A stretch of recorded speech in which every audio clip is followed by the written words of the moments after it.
Hello, this is Vlad and a new story from my channel, Amazing Life Stories. Come on, calm down, Larissa called out. Both of them. The two boys, about to escalate from a verbal altercation to a physical one, turned to her. Their faces showed confusion and even a hint of offense. The younger one stepped forward decisively. "What's with both of them?" he asked defiantly. "Actually, Sasha started it. Every time we start figuring out who started it, it turns out it's you." Lara shook her head. "Well, you're long past kindergarten for that to matter." "Well, let's say he started it, and you be smart and finish first. Maybe I should apologize to that idiot too." Quote, the boy asked heatedly. "You should at least apologize to your brother for what you just said," Larissa replied sternly. "And I don't want to hear that in front of my brother again," her son snorted. "He's not even my brother. I don't understand why they took him from an orphanage. I heard it's only the children of alcoholics and criminals, who grow up just like him." Quote. Larissa exhaled slowly. How had he even known his brother was adopted? And where did his father's thoughts come from?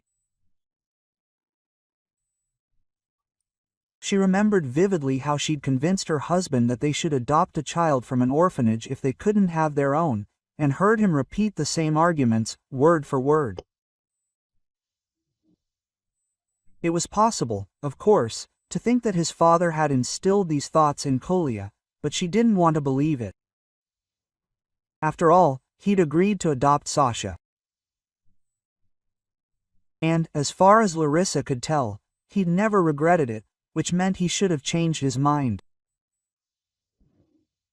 "How did you know about the orphanage?" she asked sternly. "We'll find out." It was Sasha, not he, who answered. "They'd found the documents on Dad's desk some time ago." "Maybe you want to talk about it?" Lara asked cautiously. "What's there to talk about?" Sasha waved his hand. "I think so. Since you took me in, it means you liked me for some reason. But what will come of this?" Quote. He waved his hand vaguely toward his brother. He made some kind of incomprehensible sound, probably expressing his indignation. And then the boys began fighting again. However, after watching them for a minute, Larissa realized with relief that it looked more like a friendly scuffle than a serious fight.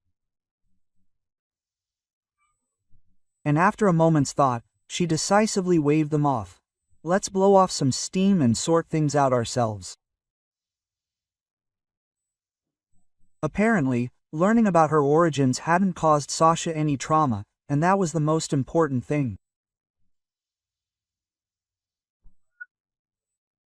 Frankly, the last thing Larissa wanted right now was to think about anything unpleasant or deal with any unexpected problems. After all, one of the most important days of her life was approaching.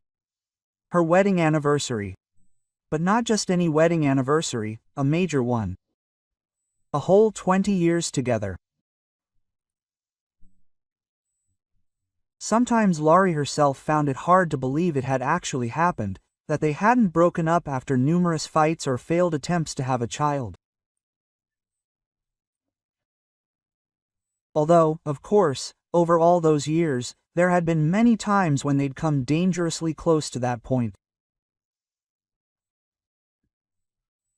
And yet, they'd managed to stay together for literally half their lives, and this gave her hope that everything would continue to be fine. Naturally, she was preparing for this day. Artyom suggested going out to a restaurant, but Lara rejected the idea. She wanted a warm, home-cooked dinner, decorating the apartment, preparing her signature dishes, and sitting down with the whole family, including the boys. Every detail of the upcoming anniversary had been carefully planned. Her husband could only shrug and leave all the celebratory arrangements to her discretion. It was a little sad.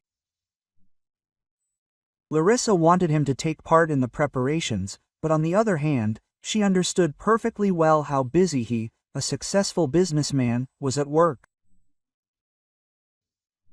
And then the joyous day arrived, not yet the day itself, but merely its eve.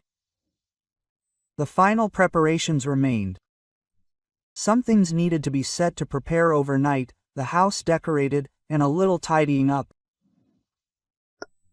That's when Larissa discovered a mountain of unwashed clothes. How could she have forgotten about them? There was nothing else to do. She had to sort through this mess and carefully feed them into the washing machine, small batches at a time. The wash was in full swing when she discovered a rustling piece of paper in Artyom's jacket pocket. Taking it out, she realized it was a receipt. A closer look revealed that it had been issued at a jewelry store. The amount listed nearly made her sick.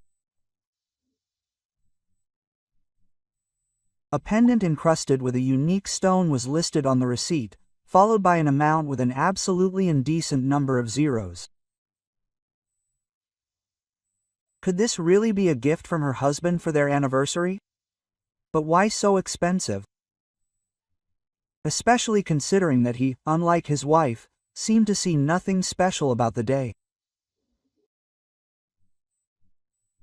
It was unknown where these thoughts would have led her if they hadn't been interrupted by the doorbell. She glanced down the hallway in surprise. Lara wasn't expecting anyone. She had to go answer it. And she could only hope that whoever was there wouldn't take up too much of her time. "Hello, Larissa, I hope I'm not bothering you too much. I'll just be a minute." Quote. Her friend stood at the threshold. They both worked for the local newspaper. Except Larissa was an artist, and Natasha was a real journalist. She was constantly busy with some kind of investigation and practically never had a minute to spare. That made her unexpected appearance all the more surprising. "No, not really," Larissa lied politely. "Come in, would you like some tea?" No. Natasha shook her head. "I'm in a hurry, work. And I don't want to disturb you, but I couldn't completely ignore your anniversary. Here, I've prepared a small gift." With these words, she held out a rustling package, wrapped in craft paper and quite heavy. Larissa examined it with curiosity. It was something new. Somehow, she and Natalia hadn't developed the habit of exchanging gifts, especially on such special occasions. "Just don't tell anyone it's from me," her friend suddenly said. "And don't show it, open it when you're sure you're alone." "Okay, I'm off, bye." Quote. Having scolded her friend, Natasha dashed off in an unknown direction, very much in her style. Larissa stood in the doorway for a while, examining the mysterious package, but then, coming to her senses, finally went into the apartment.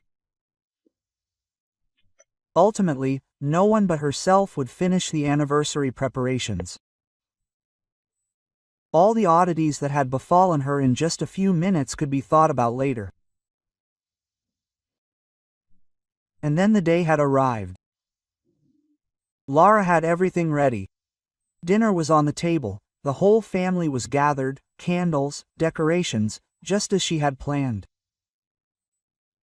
Now, it seemed to her, nothing could ruin this perfect evening.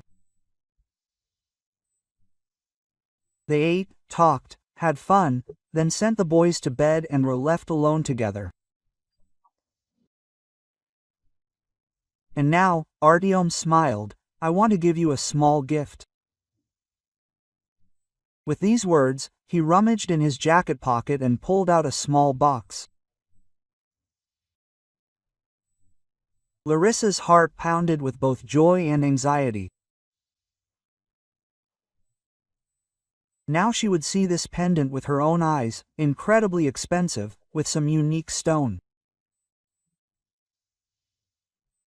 She accepted the gift and opened it, trying to stop the trembling in her hands.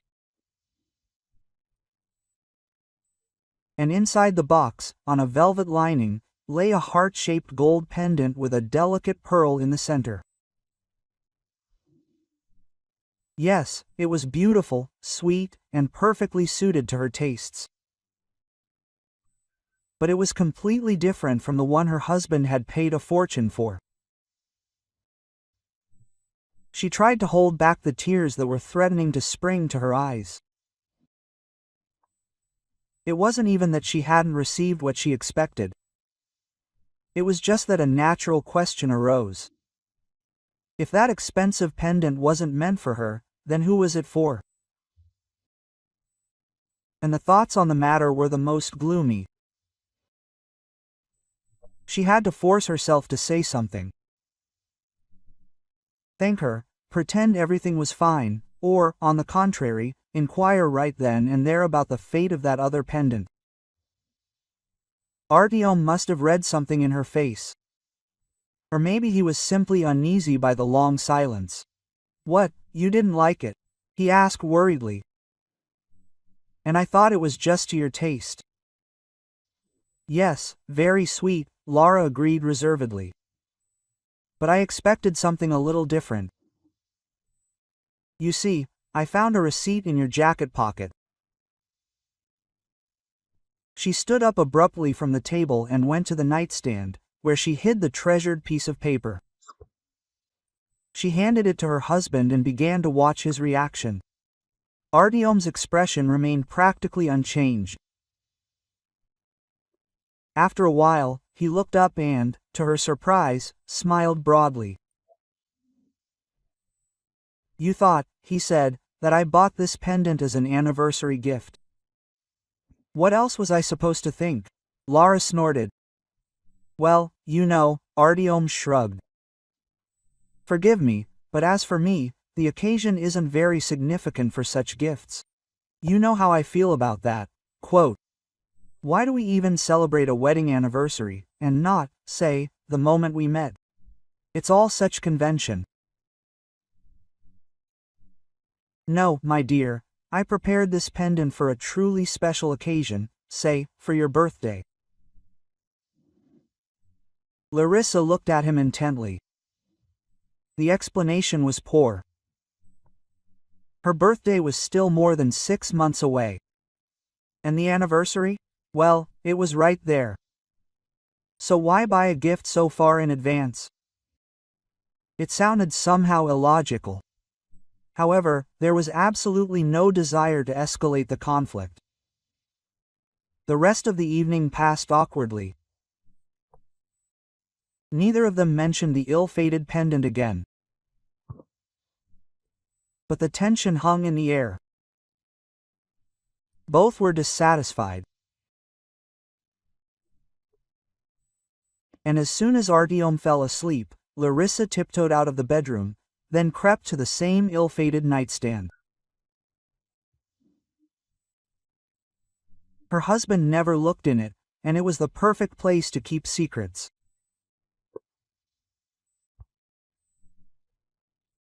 Usually, it held gifts for Artyom or the children, but now, buried under a pile of things at the very bottom, lay the mysterious package Natalia had given her. Lara herself didn't know why she decided to unwrap it now. Perhaps she was hoping that a small gift from her friend would somehow ease her disappointment from the evening. Opening the gift, she was surprised to find something unusual inside. At first glance, it looked like a flash drive, but she quickly realized it wasn't. The device looked too complicated. Some strange wires were running where they shouldn't have been. What was it? After fiddling with the packaging a bit more, Larissa finally found what she was looking for, a note. I understand how surprised you might be, Natasha wrote. And I don't know what exactly you expected to see. I'm sorry, I couldn't think of another way to safely hand you this thing. It had to be done without arousing suspicion. Quote, Larissa exhaled loudly, although in reality she wanted to scream. What, they were in cahoots there or something? Why do they have to turn such a bright and festive day into some kind of incomprehensible spy game? The thing you're holding. An audio recorder. A device for recording sound, a very good one, with a noise reduction system and wireless data transmission. I ask you to install this thing in your husband's office so that he won't notice it. I'm sorry, but I suspect that something is fishy in his affairs. Believe me. At this point, Larissa broke out in a cold sweat. She knew Natasha as a brilliant investigator who never did anything without reason and rarely made a mistake in choosing a target. Since it came to surveillance, it means she has serious grounds to suspect Artyom. Really? What? Clearly something not very good. Perhaps, if not for the incident with the check, Larissa would have simply dismissed her suspicions and, at their next meeting, advised her friend to find something else if she had nothing to do. But right now, she herself was ready to believe that something was fishy with her husband's affairs.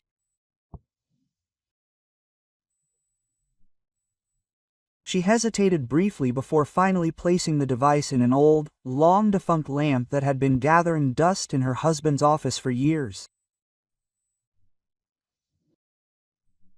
She really didn't want to destroy her familiar world. But it was already cracking, and the only thing that could somehow glue it back together was, oddly enough, this very device. After all, if Artyom was innocent, he would prove it. Good afternoon, can I help you with something? The salesman's gaze was warm and friendly. However, Larissa could almost physically feel his eyes boring into her, assessing her. Was it okay? What she's wearing, how expensive her jewelry is, how much money she can leave in his shop if he's polite and convincing enough.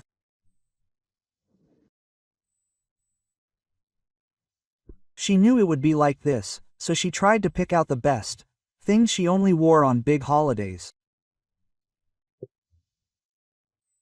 There's not much jewelry, but each one is worth several years of this salesperson's salary. The bigger the fish he considers her, the more willing he'll be to share information. Good morning, Laura smiled. Honestly, I think you can. You see, my parents are having a big anniversary soon, 50 years of marriage, and I'd like to find a suitable gift for them. Oh, it's a really important date, the consultant nodded. Would you like me to show you our services? Pure silver. Actually, no. Gold would suit you better. Or maybe you'd like to please them with some paired jewelry. To begin with, I'd like to find out the answer to one question, Larissa said thoughtfully. Quite a delicate one. You see, I think my husband has already come to your store with the same goal, and I didn't want the gifts to be the same. And he doesn't want to tell me exactly what he got for the gift. Well, like, a surprise. What kind of surprises are they? It's somehow illogical, the seller politely agreed. So you want to know what exactly he bought from me? Exactly, Larissa smiled. Look, this man came to see you. With these words, she showed him a photo on her phone, one of those taken at a photo shoot for their previous anniversary. She deliberately chose a joint photo so that there would be no doubt that she was interested in her husband. I remember him, the seller drawled. It seems he was here a couple of weeks ago, but I don't think his purchase has anything to do with your parents. He said he needed a gift for an important client. And, frankly, his choice surprised me. Although, who knows what kind of clients they are and how much they need to be cajoled. Do you mean an expensive pendant? Quote. As if by chance, Larissa asked. So you saw it? The salesperson said. No, not it. Larissa shook her head. Just the receipt. And I thought that this little thing could have been bought specifically for my mother, that's why I decided to contact you. Frankly speaking, yes. If it weren't for that phrase about the client, I would have thought that it was bought for someone else's mother, the salesperson said. It's so, you know, large, massive, with a large stone. Older women usually prefer those. I certainly wouldn't give you something like that. Well, the client could be an older woman, Laura smiled. That's true, the consultant agreed. But it's also possible that your husband was trying to trick me too. Who knows? Maybe he was embarrassed to admit that he was buying it for his mother-in-law. Okay, I understand, Larissa smiled. I'll look around then. If I happen to see the same pendant, you should let me know just in case. No, that's unlikely, the salesman shook his head. We only had one. Larissa leaned over the display case and pretended to carefully examine some jewelry. Her head was spinning. She tried to think logically, but it wasn't working very well. Everything was somehow unclear, and absolutely nothing added up. Artyom had bought a piece of jewelry more suitable for an older woman, and it clearly wasn't a birthday present. She couldn't stand such things, but it was also odd to assume he bought it for his mistress. She was hardly a woman of respectable age. She would likely be younger than his wife and even less fond of such jewelry. But then it became completely unclear why he'd bought this pendant as a gift for his mother. Or maybe he really was for a client, but it was somehow too expensive. Larissa tore her gaze away from the display case and looked out the window, trying to somehow connect all these disparate threads. She was struggling. And then she saw something that completely drove her from her thoughts. A car pulled up not far from the store. A very familiar car. She would have recognized Artyom's car among 1,000, even though she knew nothing about them. Larissa thought she should leave before her husband noticed her there. However, the next moment she literally froze in place. Artyom got out of the car, walked to the back door, and opened it. Then he offered his hand, and, leaning on it, a woman climbed out. A rather young brunette with a very striking appearance, exactly her husband's type. Larissa's heart went cold. Her suspicions about his mistress were coming true. Really? She tried to push the thought aside, trying to find some other explanation for what was happening. After all, maybe her husband, being a gallant man, had simply decided to give a colleague a ride home, or even a complete stranger in a difficult situation. But even this saving thought was quickly dashed by harsh reality. Artyom, standing near the car, chatted pleasantly with the woman for about 5 minutes, then handed her an envelope and, as a parting gesture, leaned toward her, clearly kissing her. Larissa no longer had any doubts. She returned home, completely lost, with no idea what to do next. Something in her soul screamed, "Leave him right now." But how? 20 years of life, 2 children. But was it really? Was it really necessary to cross out all of that just because her husband fell for someone else's charms? Or maybe it wasn't serious. Well, it happens. A man has fun on the side, and then still runs home. These two feelings warred within her, and Lara didn't know what to do. After all, if you think about it, that kiss didn't resemble a passionate, ardent expression of feelings. She, of course, didn't see the details, but it seemed to her that it didn't last long. And it wasn't a fact that it was on the lips. And maybe it will turn out that this girl is actually a niece or some distant sister. Or maybe she's just trying to calm herself down. Quote, "Mom," Kolia's voice suddenly pulled her out of these strange thoughts. "Sashka seems really bad." "What?" Sarah perked up. Quote, "Why do you think that?" "He's coughing constantly, like he's suffocating," her son said worriedly. "And his forehead is hot. The fever reducers don't seem to be helping." Larissa got up from her chair and followed Kolia worriedly into the nursery, immediately realizing her son was right. Sashka looked really bad, red as a lobster. He was sweating profusely and coughing incessantly, barely finding a moment to breathe. Quote, "It's cold," he complained, clearing his throat. And Lara clearly heard his teeth chattering. Sashka had been ill for over 2 weeks. Sometimes it seemed like he was getting better, but then everything would somehow roll back. The doctors prescribed various medications, but ultimately nothing helped. However, he had never felt as bad as he did now. With just one glance at her son, Larissa grabbed the phone and called an ambulance. The doctors arrived fairly quickly. They carefully examined the boy, and one of them, turning to her, stated, "You need to go to the hospital immediately." "I have no right to make any diagnoses, but I think it's pneumonia." "I'm with you," she said immediately. "Well, of course," the doctor nodded.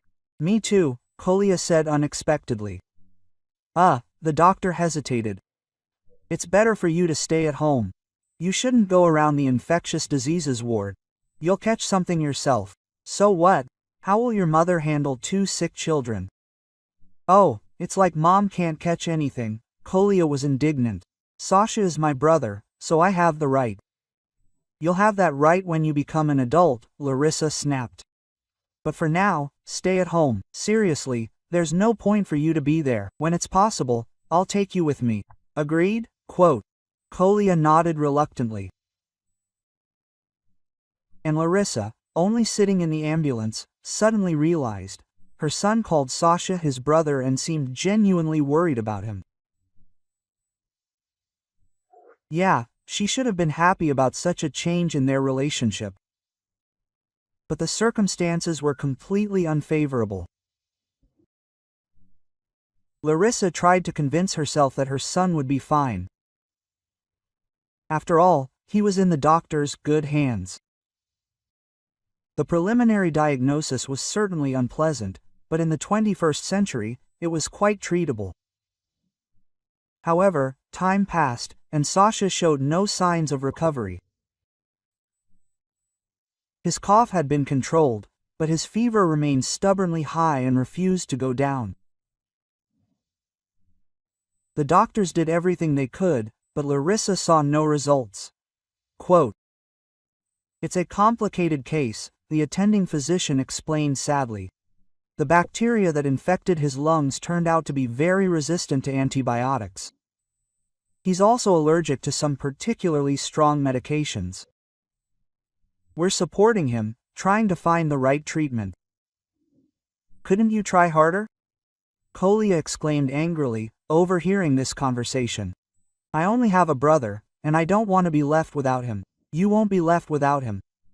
Suddenly, a kind voice rang out from somewhere behind him. "There are very good doctors at this clinic, and I'm sure they'll save your brother." Lara and Kolia turned around in surprise. Directly behind them stood a man, tall but remarkably upright. Unlike many people of above-average height, he didn't slouch at all, which made him seem even more massive. He was dressed in simple jeans and a t-shirt, holding a bag. Quote, "Sorry for interrupting," he said in the same calm, friendly tone. "Anya, my daughter, is in this room. And the one across from her is probably Sasha," Kolia whispered to his mother. "They only have one girl in the room, a tall one." Despite his dismissiveness, there was genuine admiration in his tone. And Lara got the feeling that her son genuinely liked this Anechka. And upon learning that this man was her father, he immediately warmed up to him as well. From then on, they would meet occasionally when they came to visit their children. Larissa even developed a certain affection for this man. He seemed calm and reliable, and seemed to impart some of these qualities to everyone around him. Gradually, they began to talk and soon became very good friends. His name was Oleg. And, to Lara's surprise, it turned out he had previously worked as an investigator. She had thought such a gentle and kind man couldn't possibly be associated with such a profession. Quote, "Maybe that's why he left," Oleg smiled sadly when she shared these thoughts with him. "Now I work in corporate security. It's somehow calmer, and the pay is better." At first, after Sasha was hospitalized, Larissa's thoughts were exclusively occupied with him. But gradually, other problems began to return, like her mistress. And, no matter how you look at it, it was impossible to simply pretend nothing was happening. She dismissed the idea of talking to her husband almost immediately, knowing he would find a way to wriggle out of it, and even make it look like she was to blame. She wanted to find out the truth so she could understand her next steps. There was only one option left: talk to the girl she'd seen with Artyom. She wasn't planning on arguing or trying to sort things out. In a way, she even felt sorry for her. Larissa remembered her perfectly well at her age. Dreamy, romantic, capable of falling in love at first sight, truly and lastingly. And here was this man, accomplished, handsome, rich, and courteous. Yes, the poor thing might not even know he was married. Still, she needed to talk. If the girl really didn't know, it would be better for her. How could she quickly figure out who exactly she'd gotten involved with? One day, when Artyom was asleep, Larissa resolutely went through his phone. She'd never done anything like this before and felt very uncomfortable. Nevertheless, she was certain it was necessary. And, oddly enough, her supposed rival revealed herself quite quickly. There weren't many women in her husband's address book, but this one, affectionately signed, Lerachka, even had a photo added. A photo of that same girl. And besides her phone number, there was also an office address. This seemed rather odd. Why a work address and not a home one? For security's sake? Or was the girl smarter than Larissa thought and in no hurry to show a man she barely knew where she lived? Well, if so, it gave her hope that a deal might be reached.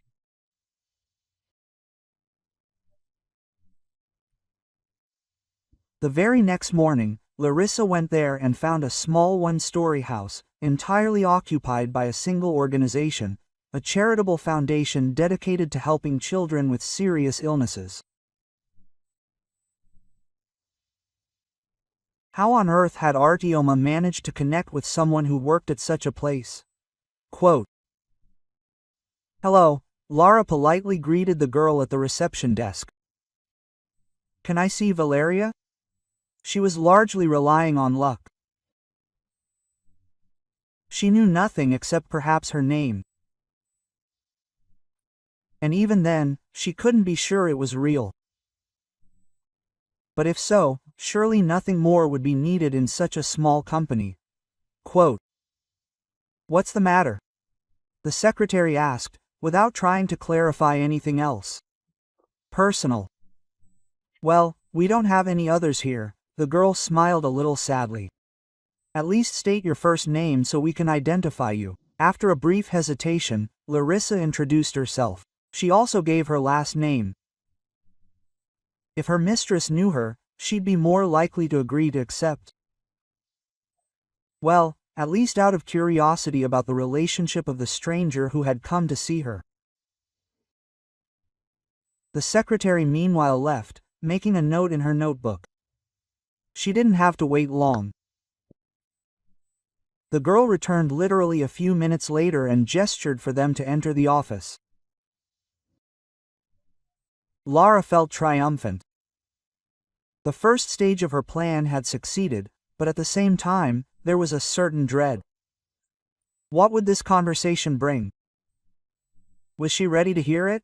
Quote, "Hello," Valeria said calmly. She sat at her desk, her posture rather tense, staring intently at the uninvited visitor. Quote, "I understand you're Artyom's wife," she added. "Well, yes," Larissa said involuntarily, forgetting even to say hello. "So you know he has a wife?" "Of course I know," Valeria sighed. "A wife, 2 children, one of whom is adopted. It's simply beyond her comprehension how such a family man could commit such terrible acts. But nevertheless." Larissa suddenly realized that she didn't understand anything at all. Valeria's behavior, her words. It was as if she knew Artyom had a mistress, but she wasn't one herself, and as if she wasn't the least bit touched by the fact that her lover's wife had come to see her. Quote, "I don't understand," Larissa said, confused. "If you know everything and condemn my husband, how can you act like this yourself? I thought you were young, inexperienced, and didn't know what you were getting yourself into." To her surprise, Valeria laughed. It wasn't funny, though, more hysterically. "And I'm a young idiot who didn't realize what she'd gotten herself into for a long time. But I don't think you have a very good grasp of the situation either. Do you think I'm a mistress? I don't know what made you think so, but I'm not." Quote, "How so?" Larissa asked, unable to think of anything better.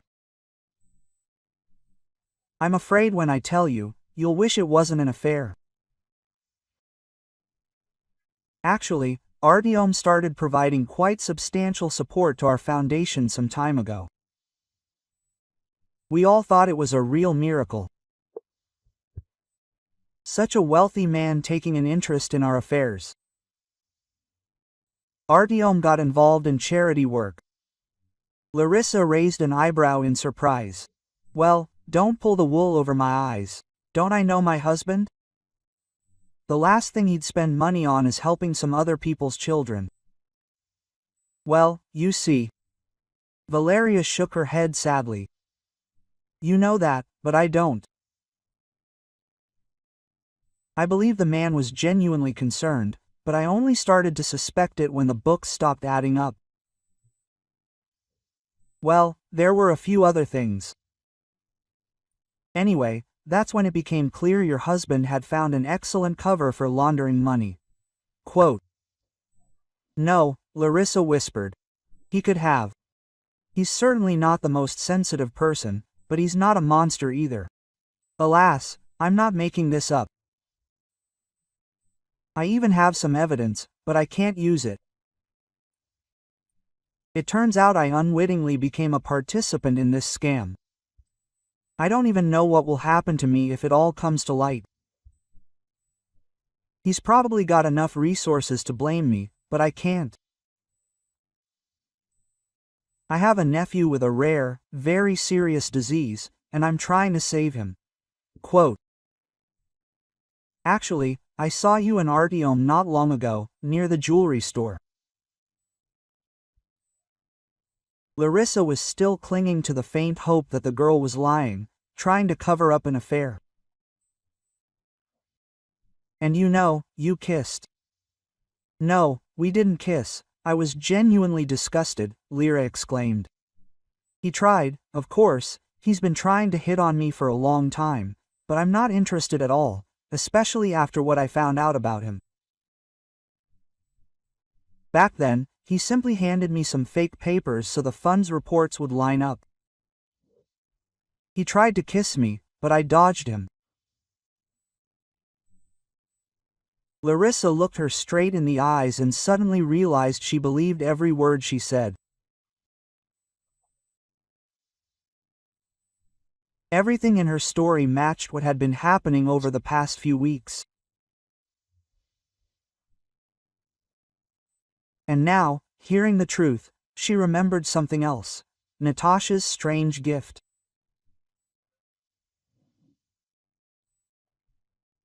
With everything that happened later, she'd practically forgotten about this trinket, but now she remembered. Lara realized that if she wanted to get to the bottom of this, she needed to talk to her friend. After all, she'd heard about Artyom's activities from somewhere. Besides, the recording device had been in her husband's office for several weeks. It must have recorded something. Quote. Hello. Lara greeted, entering her friend's office. Oh, what people. She smiled. You rarely show up at the editorial office. Just please don't tell me the boss has decided to declare war on remote work. I can't stand it. I need to work from home at least sometimes. And I'm not even mentioning the fact that, in general, reporting is impossible without going to the scene. Nothing will happen with your remote work, Lara snorted. I'm different here. Listen, I don't even know how to say this, but it's personal. Natasha sighed, calming him down. Tell me what's personal, because you and I haven't had a normal conversation for 100 years. You're all about family, I'm all about work. But Larissa said so thoughtfully here. We recently found out that my family and your work are almost the same thing. Well, yes. Natasha looked at her with a new, especially intent gaze. Is that what you mean? Listen, well, I should thank you for fulfilling my little request. The device is working properly, and, apparently, your husband doesn't suspect it. Honestly, I took a big risk, because it was impossible to understand how you'll behave, even though we're friends. But it seems to me, Larissa remarked meaningfully. Since I agreed to help you and you're convinced that I'm on your side, I deserve a little more. Oh God, Natalia exclaimed. I'll never believe that you're going to extort money from me. Why would you? Your husband may be a bad person, but he doesn't seem to be abusing me. Well, in material terms, what does money have to do with it? Quote, Lara asked, genuinely surprised. No, I need information. I want to understand what's going on, what my husband is being accused of, and why. Quote. For a while, her friend was silent and only continued to carefully examine her, as if she were seeing her for the first time in her life. Perhaps, in a sense, that was true. Previously, all their working interactions boiled down to Lara making illustrations for her articles, and everything in person to get-togethers after work. You only came to me now, she finally said. And I gave you the device a long time ago. Something must have happened. So what?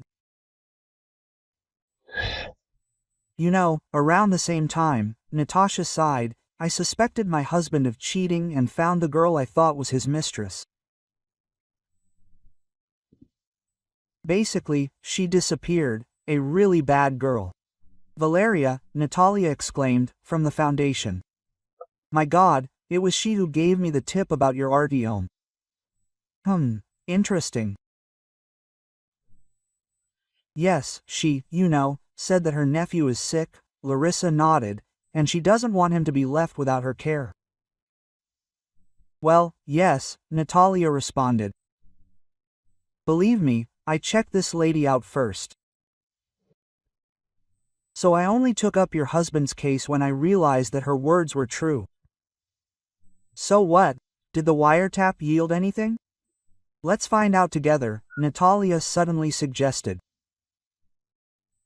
She pressed a few keys on her computer, something the sound clicked and rustled through the speakers.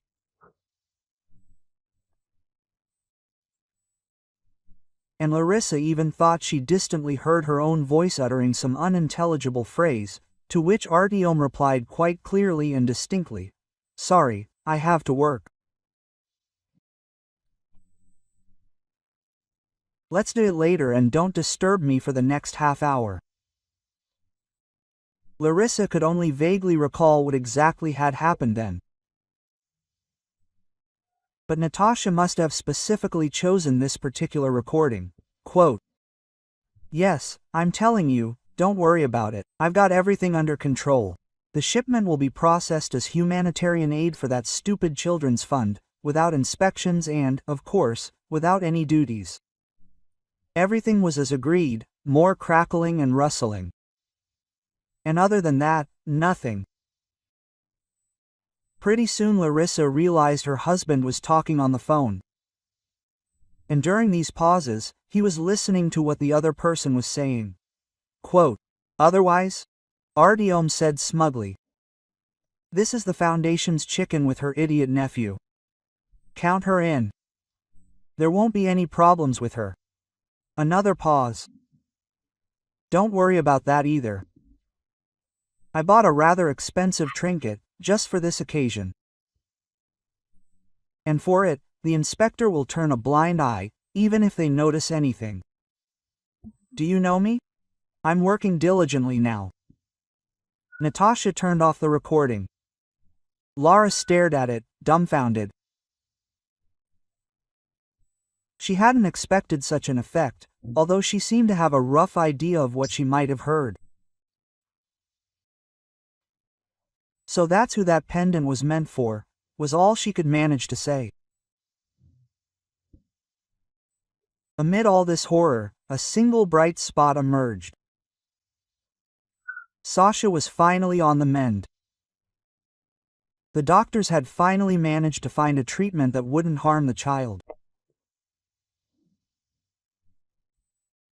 Larissa came to visit her son again, and the doctor called her aside. Strictly speaking, we're ready to discharge him tomorrow. The treatment is working, so there's no need to keep him here any longer. Quote, Besides, the guy needs rest. You should make sure he avoids any stressful situations. Yes, if it must be said, Slara chuckled.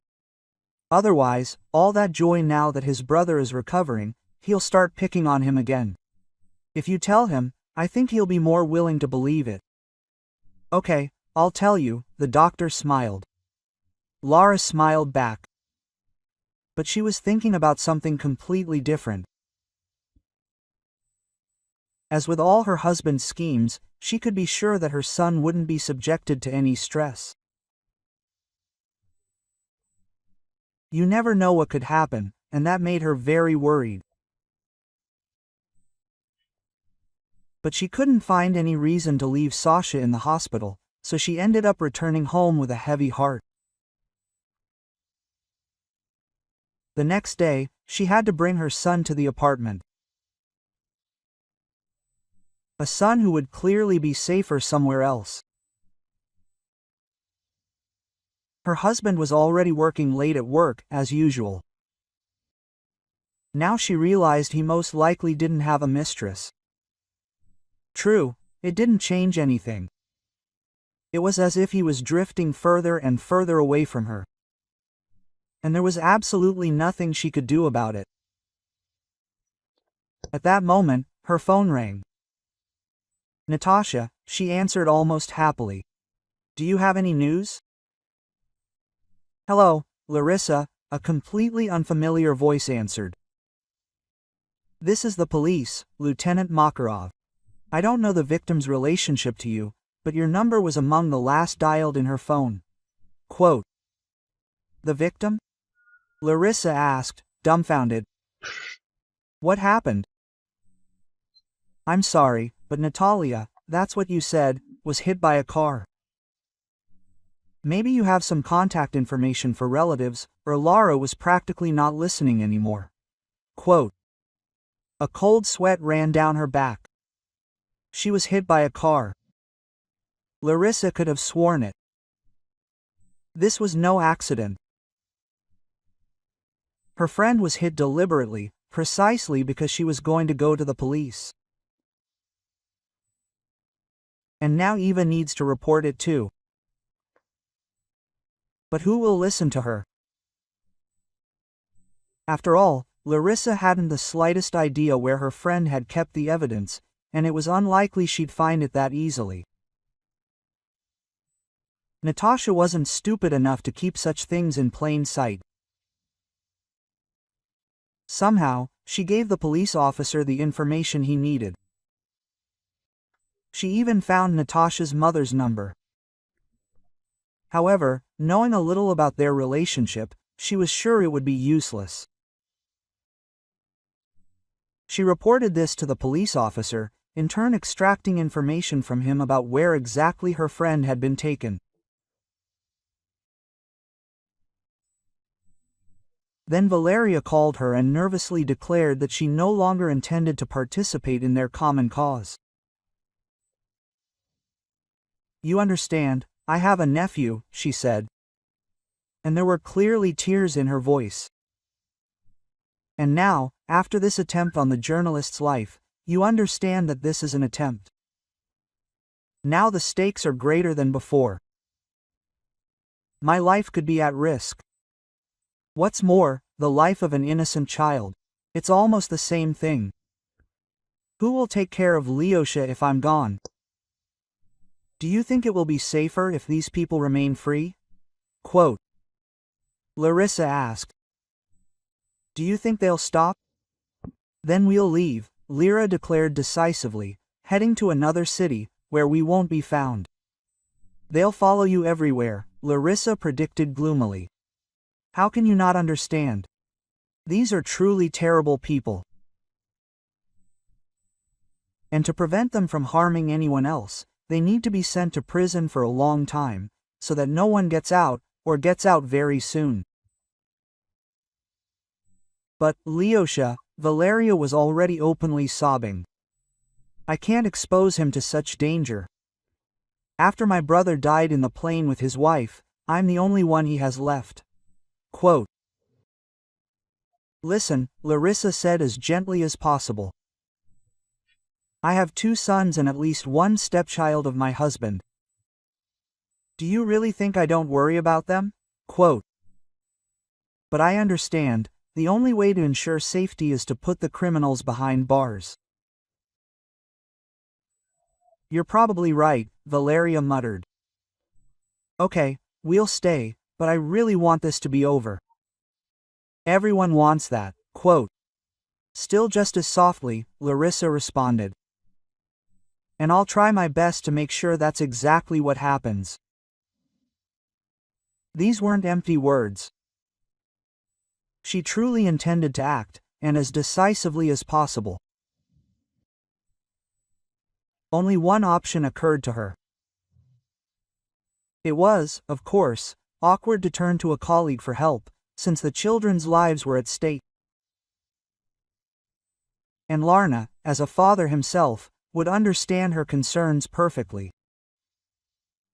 And she was right.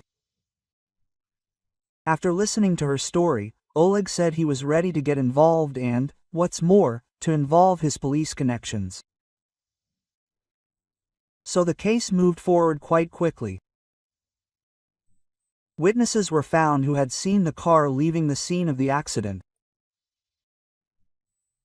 Part of his license plate was splattered with mud, but Laura unmistakably recognized her husband's car from the general description. This was sufficient grounds to arrest Artyom. He had made a deal with the investigators and given up all his accomplices. He had also hired a rather competent lawyer. He tried his best to make it look like his client had accidentally hit someone and then left the scene because he panicked. The case, seemingly so obvious, was falling apart right before their eyes. There was insufficient evidence against Artyom. Moreover, Lyra had become stubborn again, refusing to testify in court. With great difficulty, Larissa finally managed to get her back for the stand, thereby at least delaying her husband's release. "Wake up, please," Larissa begged Natasha, sitting by her hospital bed. "We can't do it without you. Only you know where all the evidence is." Quote. But her friend remained deaf to her persuasion. However, as Laura noticed, one of the orderlies showed obvious interest in Natasha. It was thanks to him that the girl regained consciousness. As it turned out later, Dmitri talked to the patient in a coma every night, simply telling her about his life, his own difficulties, and his victories. And when Natasha woke up, she told Larissa the location of the hiding place. Larissa also presented the records found there to the court. Nothing could be done against such evidence. So Artyom, like his accomplices, received a hefty sentence. Larissa, having divorced her husband, soon began dating Oleg, and then married him.